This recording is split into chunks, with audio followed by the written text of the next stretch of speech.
So I have a very wise woman that I'm going to be speaking with today. She has done, well, the particular book I have on my desk right now has been researched, and there's lots of good chunks of information in here. And I'm so glad she did it on my behalf. She did it for me so that I don't have to. So I want to welcome Dawn Reno Langley. And the book is called You Are Divine, A Search for the Goddess in All of Us. Dawn, thanks for joining me. Thank you so much, Susan. Thank you for having me. It's a pleasure, and I'm really fascinated as to where this conversation is going to go. So my first question for you is, why focus on the goddess? Why focus on the goddess? It really is a long story. Basically because I wasn't hearing anything about goddesses anyplace else except my yoga studio. Isn't that fascinating? Yeah. All my life. Okay, so go on. Yes. So I got together with my yoga instructor, who was another wise woman, and we started talking about it. And I put together a journal because at the time I was creating journals for writers. I wanted to do a series of journals. So I put one together on the divine feminine, and I ended up doing a workshop for her for one of her Devi yoga days. Oh, how fabulous. So that started it.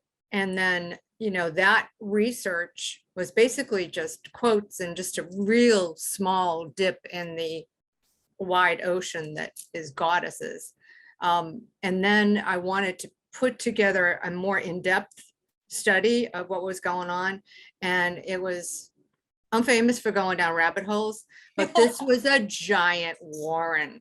I mean, it's like rabbit hole after rabbit hole after rabbit hole. So, which continues to happen. Mm-hmm. This is just the tip of the iceberg. Oh, and I'm so grateful that you've uncovered the tip of the iceberg and you're sharing it with us, because when I was young, in my 20s, I was on a spiritual quest, and I remember just being so irritated to enraged that there was no conversation about the divine feminine, about any. And I remember reading this book called The Mists of Avalon. Oh my God, I love that book. And within the first 5 pages, I felt an entire body shift, an entire energy shift. And I thought, here is truth. This is truth, that women were sacred leaders, and and you don't have to call them goddesses to say they were. So Can we go back in time for a few minutes, Dawn, and talk about that? We can go back further than that. You go back to the very beginning. In all of the religions that I have studied, with the exception of perhaps the ones that started with people who were already here, like Buddha, was male, obviously. But in every one of the origin stories, there's something akin to Mother Nature, Mother Earth, Gaia, even the Native American, the Spider Woman, right? It's all female. The giving birth, which is the most powerful thing you can do. It's a super energy. It's a superpower. And unfortunately, it's not given the superpower energy that we should afford to at motherhood. But that's way back in the beginning. I mean, that's back in the days when, there were still cave drawings on walls. And through that time period, I mean, since the very beginning, when the stories started happening, passed around the campfires and so forth, when the communities changed to less agrarian and more cityfied and civilized, then the talents that the women of those communities had were recognized as stronger than anybody wanted to deal with. And all of a sudden you can't use your herbal medicine remedies anymore. That has to be done by a man who is trained in this university by other men who have never, ever been in a field with herbs. Wouldn't even be able to recognize them. Right. Yeah. Right. So the doctoring stuff, that we have recognized for years as being male, started female. They were Isn't all that female. fascinating? So you and I are just so synced up, because that's been one of my gripes, to put it mildly, because I didn't think we were going to talk about this, Dawn, but most pharmaceuticals began from herbs, right? And then companies, male dominated scientific companies, take these herbs that you could find most places and distill them and change their molecular structure and say, these are the medicines you're only allowed to use. And we've just witnessed this through the pandemic. Yeah. And, there's something that I talk about on interviews, and I wasn't able to put as much of it into the book as I wanted to, but there's something called the Women's Holocaust that has been happening over millions of years. If you have a certain amount of knowledge, or if you have a certain type of knowledge that can be construed as something magical or not easy to understand, you're killed, or you're shunned, or you're maimed. I'm hearing that that's your next book, Dawn. I'll tell you what, that term, I've read it in a couple of the books. I mean, I've gone over thousands of texts to put this together. And that term was brought up in a couple of the texts and then just mentioned and disappeared. You start doing research to this day, there are always, every year, thousands and thousands of women who are killed just because they're women. Yep.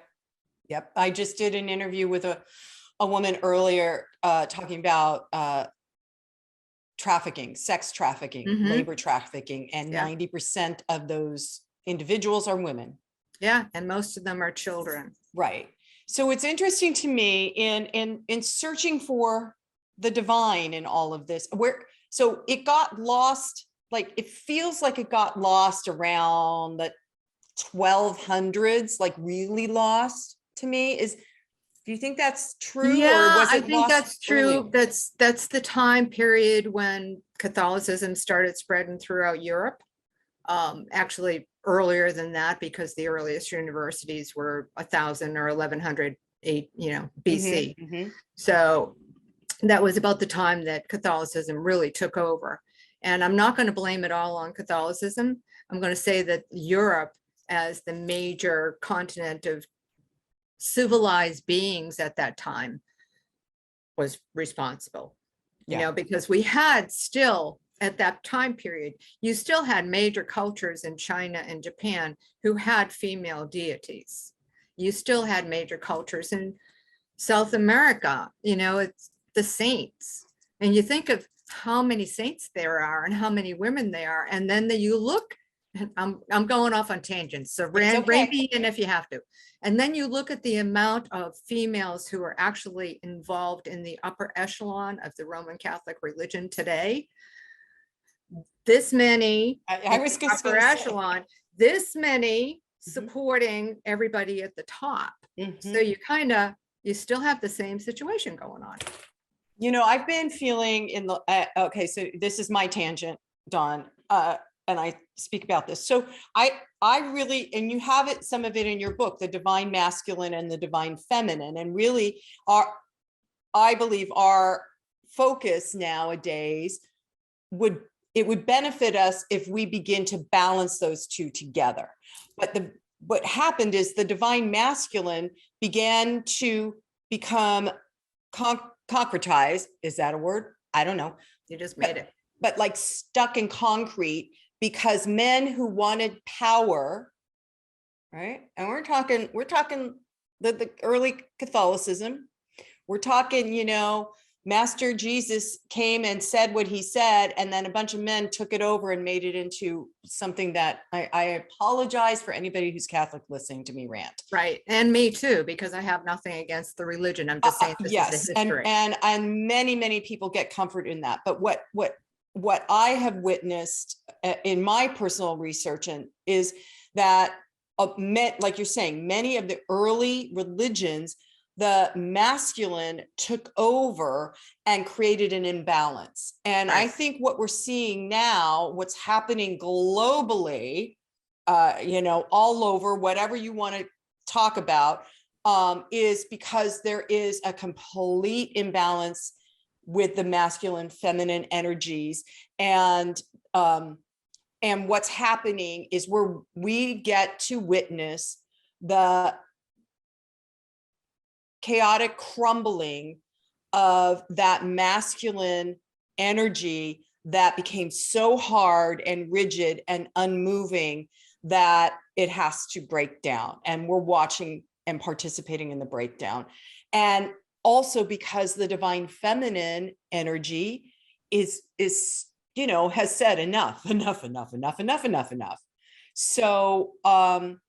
So it's fascinating to me that you came out with a book about the divine feminine and the goddesses, because it feels like it would behoove many of us, male or female, to turn our attention onto those sacred ideas that those goddesses represent and the energy that they bring. And I'm a big energy person. So I kind of feel like those goddesses, those people I was going to say, are still available for us. Is that Oh, yeah. Is that true? Oh, yeah, absolutely. I mean, not too many of them actually walk down the street. So pretty much they are available to us. It's really interesting that you talked about the balance, because I do a morning meditation on the beach every day and put it on my TikTok channel. And this morning it was just all about balance, because you have to have a storm to understand that, there are going to be quiet days when you're going to need that rain and that wildness. And you have to have those elements in human beings as well. And the divine feminine and masculine has to be balanced as well. It's not that one is fighting the other, it's that they have to conjoin. They have to really be like jigsaw puzzle pieces, or like sacred lovers, right? Or at least partners, right? And because it's not one without the other doesn't get you anywhere. Exactly. And I think sometimes you can get tilted one way or the other. It's like your hormones are off balance. If it's too much one way or the other, you're going to have a massive headache. Yeah. You're not going to be able to function. Right. So, yeah. So the way you've constructed your book, You Are Divine, you begin chapters with, with some of the quotes that you uncovered, but also with some of the goddesses that are part of like the divine creative, or I wrote it down, women's bodies, that kind of where those goddesses were the thing to focus on. So explain some of that to us. I think that I know that one of the reasons I wanted to, when I got into the book and it got to the point where I thought, okay, I've uncovered something here that I think is being said in other ways, in other places. I also realized that timing was so important, because the Me Too movement and all of the things that have happened to women in the last 10 years, 6 years, 2 years, has been sort of a wake-up call. And we haven't lost the ability to dig deep and to find that which we can respect in ourselves. But we've been put into the position so many times of being against each other that I thought it's time for us to look down deep and say, okay, I may not have the ability to paint, but I can fight for someone's rights. So, maybe I'm more like Athena than like, somebody else. I am very creative, so I feel very drawn to the Hindu deities, because there are several that are creative, and they have, in their background that they'll say something like, this deity is for people who love literature, or for people who love to sing, or this deity had the golden harp. I mean, they're just all over the place. So you can pick and choose, and you can see the strengths that we as women have been told or taught to kind of tamp down. Right. I mean, if we're strong women, we're called bitches. If You men are know, strong, they're powerful. in my 20s, I took an acting class, and the teacher, and I was this Miss Preppy,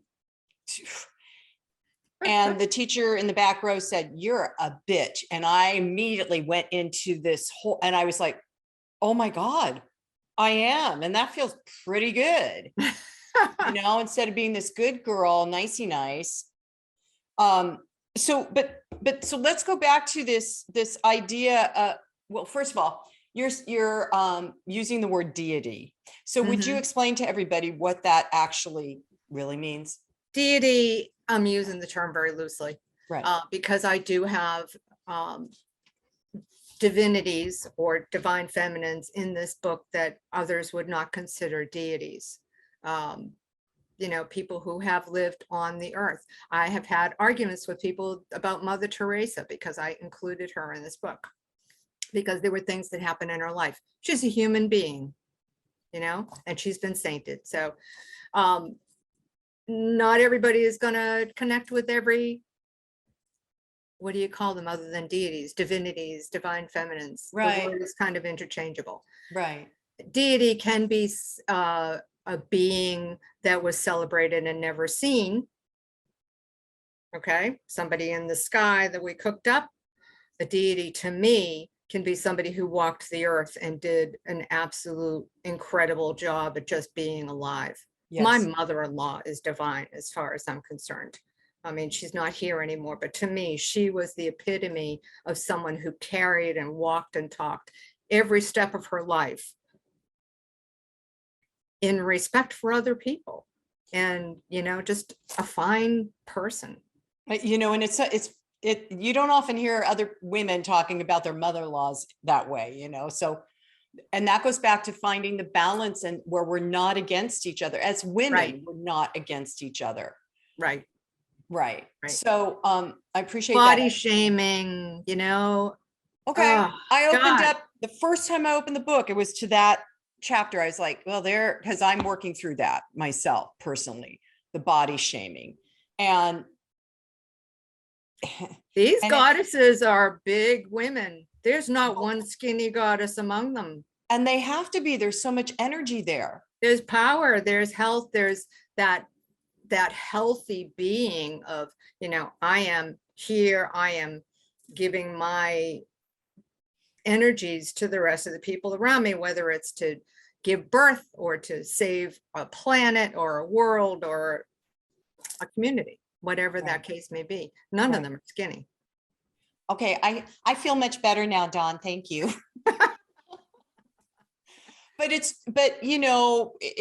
speaks to the level of suppression that women have been under for generations. And it also goes down the feminine ancestral pipeline too, because the shaming that happened 2-3 centuries ago, it still floats down because it was never addressed or healed, right? Oh, it's still happening today. Yeah, absolutely still happening today. And that's the sad part about it, because I'm getting up there in years, and I've been around for a while, and I've been fighting this fight for women and for the rights of other people for my whole life. And I'm not seeing any difference now that I saw years and years ago. Yeah. I've been afraid to stick up for myself throughout the abuse, throughout the court system, not paying attention to what was going on in my life, not saving me, not realizing I could save myself. We are never taught that we can save ourselves, or that we can save each other, that we can help each other. Right. I have a client who's been with me for a few years, and when she first came, she was so damaged, and we worked on building a foundation of self-love. And when she really began to embody that self-love and respect, she said, I didn't know I could love myself. Nobody told me that in my family of origin. Of course, I was never really told that I should love myself. I was told I should be loving everybody else, right? Mhm, Working my mhm. fingers to the bone. And really, I think that today's women have got to stand on a foundation of love, and like you said, save themselves, stand up for themselves.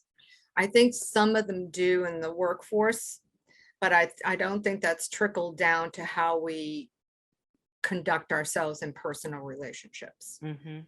I think that women still hear what, I blame it on advertising, but it's men, I you was know, going to say that earlier. yeah, Yes. we hear that this person is beautiful and that's what you should look like. And, you know, what about the 10 million other faces that also can be beautiful?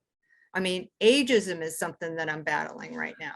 Yes. And makeup, I don't wear makeup anymore.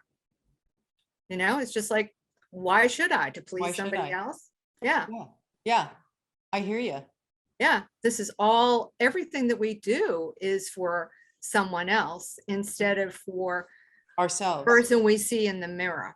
Right. And my point, I think, if I get nothing else across, is that all of these goddesses that have happened throughout the centuries in every single religion, you can find one or several, or look at all of them and say, wow, that's a feminine energy. That's different than a masculine energy. I don't have to have that masculine energy. I can have that. I can celebrate that. And you know what? That person over there, that other female that I see, she's got some of Paraswati's energy. And maybe somebody else has Joan of Arc. If we can see that female as being the epitome of what we should be, not, you don't have to look like Wonder Woman with a cinched waist.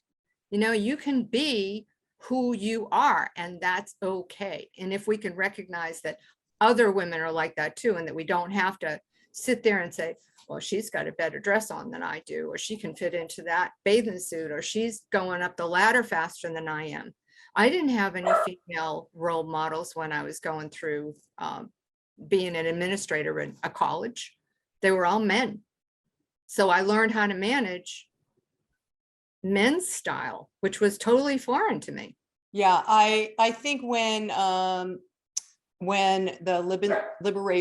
women's liberation was happening in the 70s, and many women went into the workforce, they had to I'm making up another word, Dawn, masculinize themselves. They had to present as a masculine entity instead of their real selves. And I can't help it. Those women made so much headway.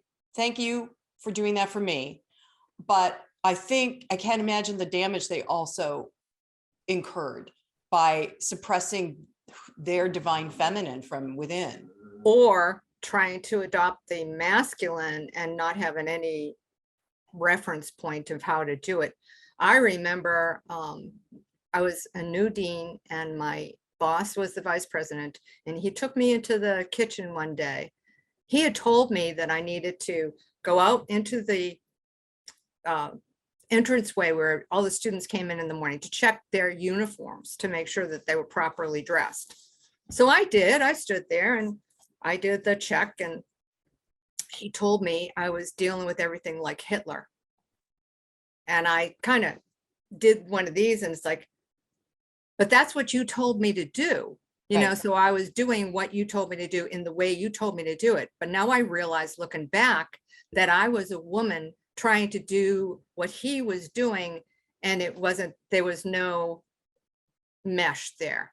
They weren't ready to see me in that role. Mm-hmm. And he didn't know how to deal with me trying to take on the managerial skills. Mm-hmm. Much later in my career, I learned how to balance, and I brought some of the female into the office and said, okay, you know what?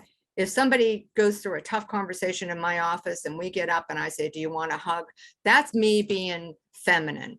Masculine, a guy's not going to ask you that. No. But, asking for the permission. Anyways, there's a difference. Yeah. There's a difference.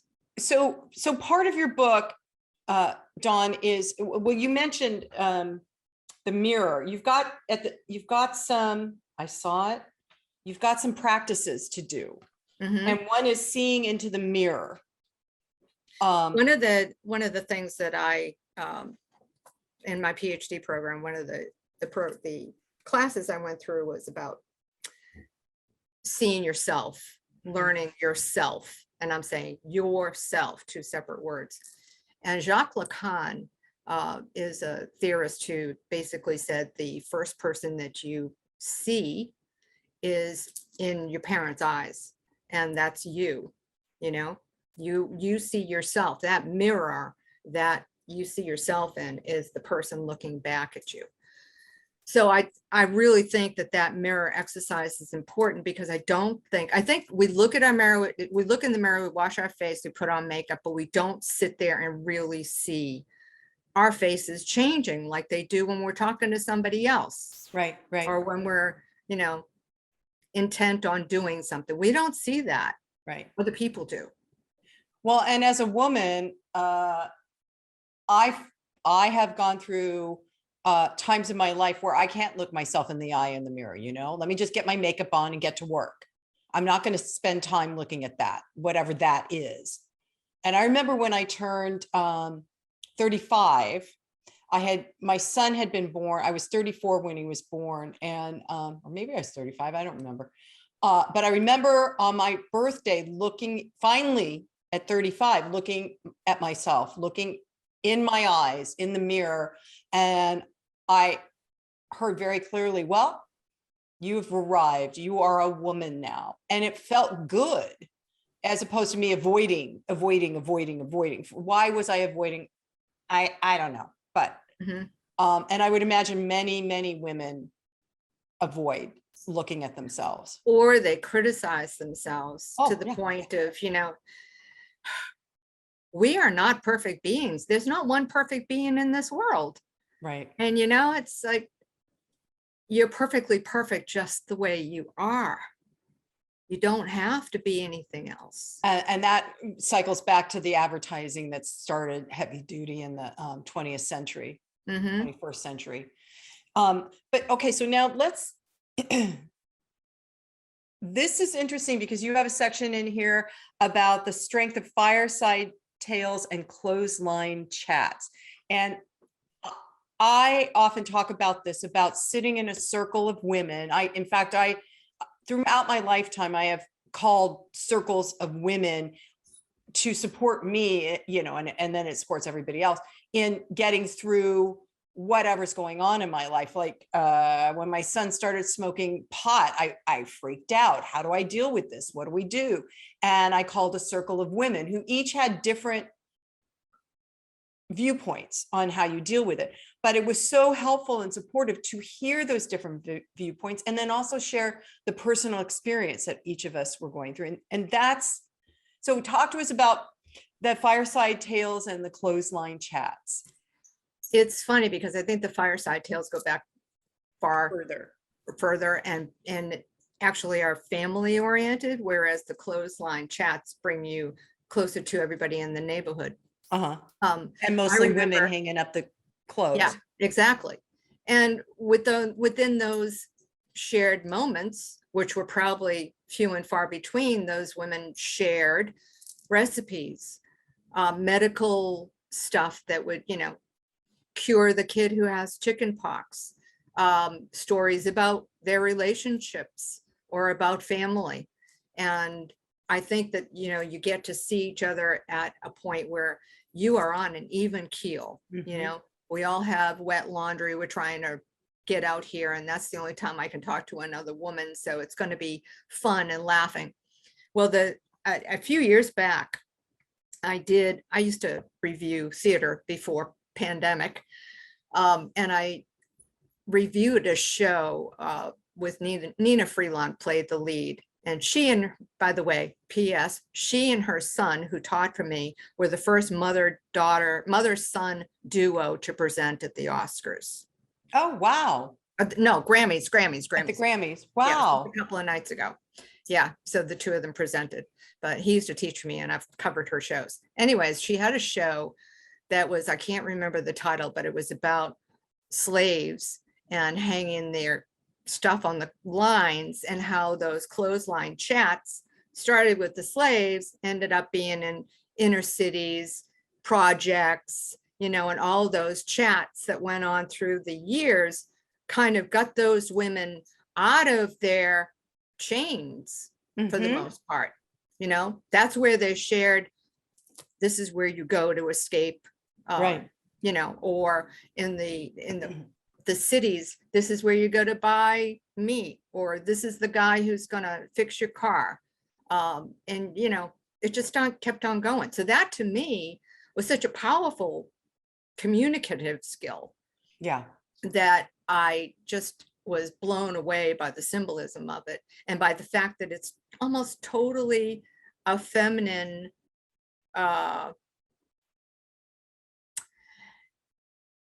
don't know what you call it, happening, Yeah.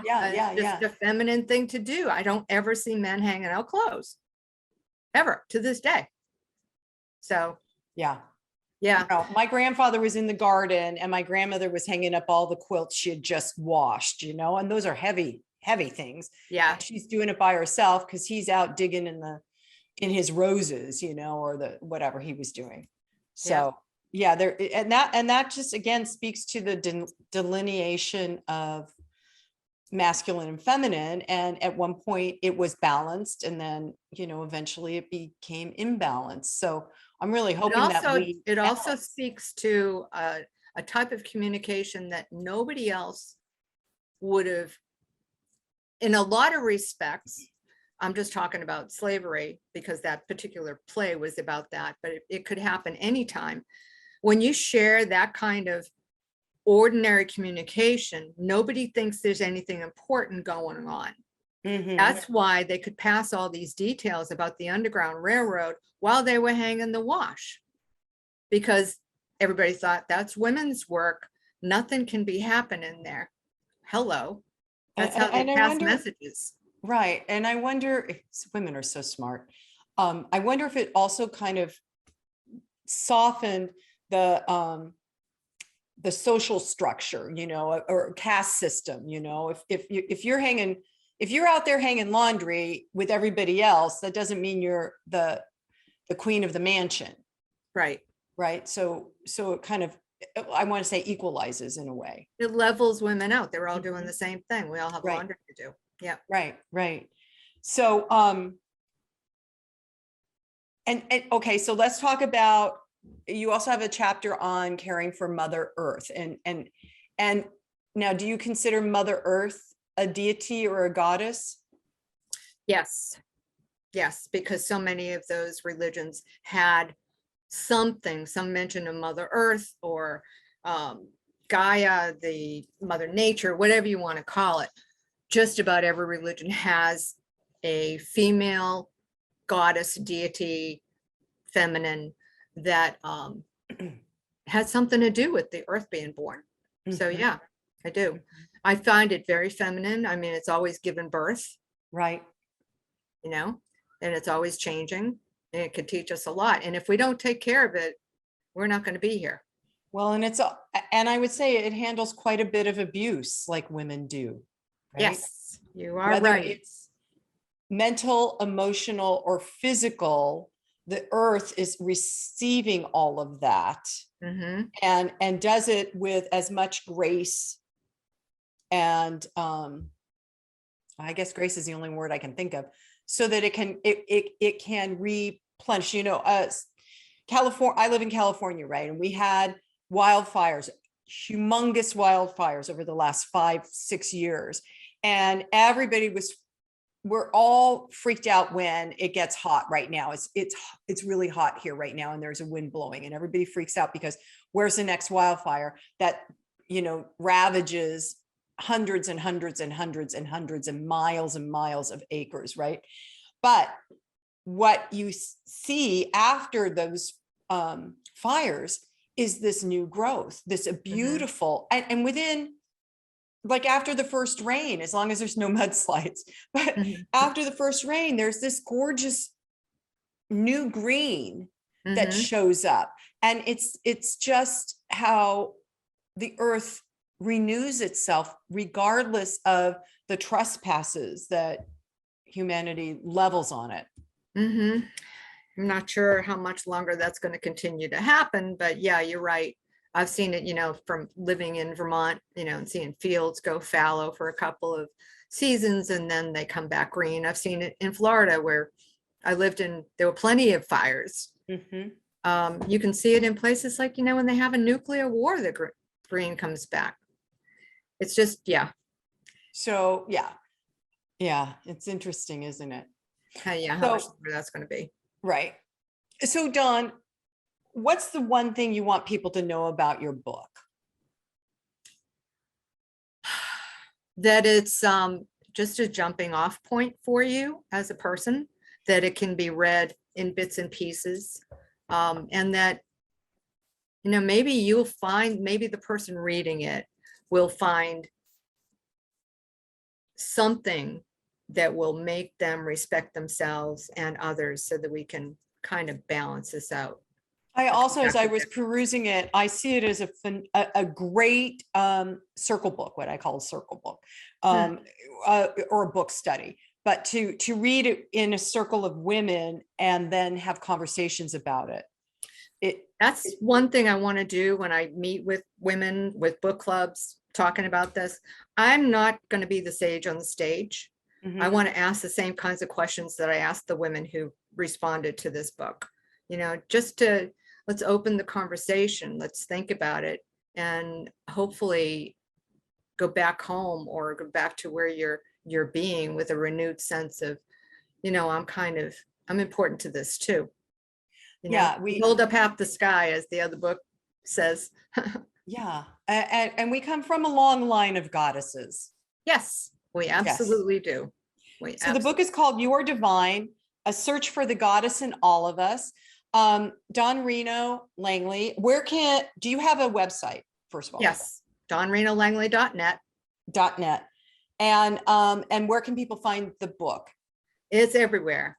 You can go on Amazon, Barnes and Noble, the Llewellyn website, wherever. It's all over the place. Awesome.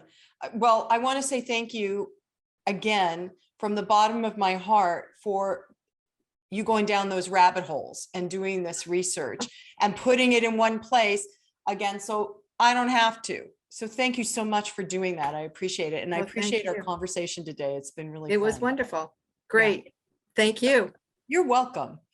So I'm just going to end with, and so it is, namaste. Namaste.